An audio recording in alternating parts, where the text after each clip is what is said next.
ကျွန်တော်ဆဲခြင်းတယ်ထပ်ပြောပါမယ်ကျွန်တော်ဆဲခြင်းပါတယ်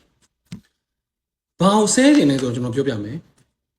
အားလုံးပဲမင်္ဂလာပါကျွန်တော်နာမည်ဒေါက်တာထဝင်းဖြစ်ပါတယ်ကျွန်တော်ဒီတလောတွေ့လာတဲ့အကြောင်းအရာလေးတစ်ခုကိုကျွန်တော်တော်တော်လေးအသေးပေါက်နေတယ်အဲ့ဒါဘာလဲဆိုတော့မြန်မာနိုင်ငံမှာရှိတဲ့တချို့သောမိဘတွေကိုကျွန်တော်ဆဲခြင်းတာဖြစ်ပါတယ်မြန်မာနိုင်ငံမှာရှိတဲ့တချို့သောမိဘတွေကကိုယ့်ရဲ့သားသမီးတွေကို international school တွေထားကြတယ် international school ထားတာအပြစ်မဟုတ်ပါဘူး international school ထားတာကောင်းပါတယ်ကိုက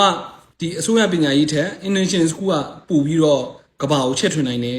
ပညာရေးရခရိုးသားသမီးတွေပို့ရတယ်လို့သတ်မှတ်တဲ့အတွက်ကြောင့် international school ထားတာမမှားပါအရင်မှန်ပါတယ်အဲ့ဒါကိုကျွန်တော်ဘာမှမပြောပါဘူးဒါပေမဲ့မြန်မာပြည်မှာမွေးတဲ့ကလေးမြန်မာအတိုင်းဝိုင်းကြားထဲမှာနေတယ်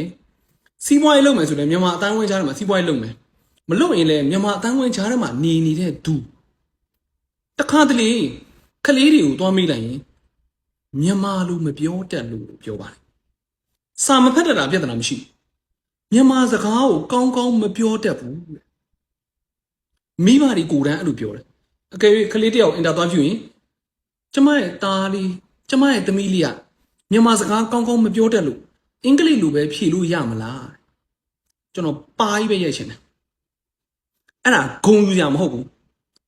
မိဘအနေနဲ့ကျွန်တော်ပြောချင်ပါတယ်အဲ့ဒါဂုံယူကြမဟုတ်ဘူးအဲ့ဒါရှက်ဖို့တိတ်ကောင်းတယ်ရှက်စရာကောင်းတယ်လို့ပြောချင်ပါတယ်မြန်မာစကားမပြောတတ်လို့ဆိုရင်မိဘစောက်တုံးမကြလို့ကျွန်တော်ပြောချင်တယ်မိဘမှာတောင်းဝင်ရှိတယ်မြန်မာပြည်မှာမွေးမြန်မာအတိုင်းဝန်းချထဲမှာနေပြီးတော့အကယ်၍ international school မှာမြန်မာစာကောင်းကောင်းမသင်ဘူးဆိုရင်ကိုယ့်ဘာကိုအပြင်မှာတက်တက်တင်ပါစကားလို့ပြောတတ်ရမယ်စာရီပါဠိတွေပတ်စံတွေမရေးတတ်ရရတယ်ပြဿနာမရှိဘူးစကားမှမပြောနိုင်ဘယ်လိုလုပ်လို့မှလဲတသက်လုံးအင်္ဂလိပ်စာတစ်မျိုးပဲတက်တာကိုဂုံယူနေတာလားတော်တော်ရှက်ဖို့ကောင်းတယ်လို့ပြောချင်ပါတယ်ကျွန်တော်အခုပြောနေပတ်သက်လို့ဝင်ရောက်ဆွေးနွေးညှင်းခုန်နိုင်ပါတယ်အောက်က comment မှာဝင်ရောက်ဆွေးနွေးညှင်းခုန်နိုင်တယ်လို့ပြောချင်ပါတယ်အကယ်၍အဲ့လိုမျိုးမိဘတွေရှိရင်လည်း comment မှာ mention ခေါ်ပေးပါဒီဗီဒီယိုပြပေးလိုက်ပါအားလုံးကျေးဇူးတင်ပါတယ်